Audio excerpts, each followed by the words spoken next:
အားလုံးပဲမင်္ဂလာပါဒီနေ့တော့ coffee ဆိုင်လေးတစ်ခုနဲ့မိတ်ဆက်ပေးပါမယ်ဒီ coffee ဆိုင်ကဒီထိုင်ဝမ်နိုင်ငံတောင်ပိုင်းကောင်းချုံမြို့မှာရှိတဲ့ကောင်းချုံလေးဈေးကိုမြင်ရတဲ့လေဟိုဆိုင်လေးပါဒီဆိုင်လေးကဒီလိုလေ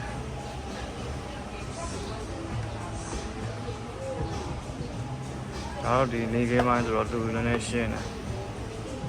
ပြီးရင်ဒီလူတွေကဒီမှာရှင်းမှာလေးစိတ်ကြီးရှိတယ်အဲ့ဒီစိတ်ကိုလေးအတက်အစင်းတွေလာကြည့်ကြ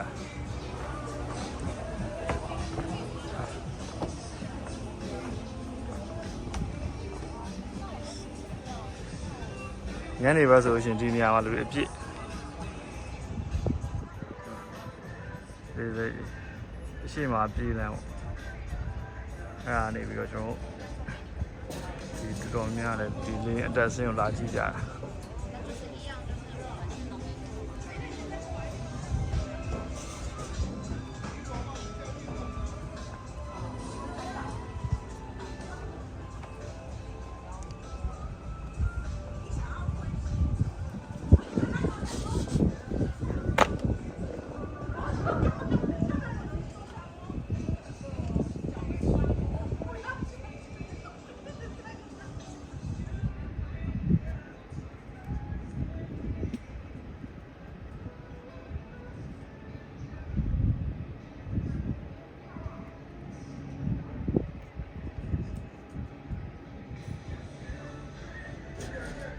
ရှုခင်းလေးကဒီလိုလေးပေါ့ဒီမှာလေးတစ်စီးဆင်းလာတယ်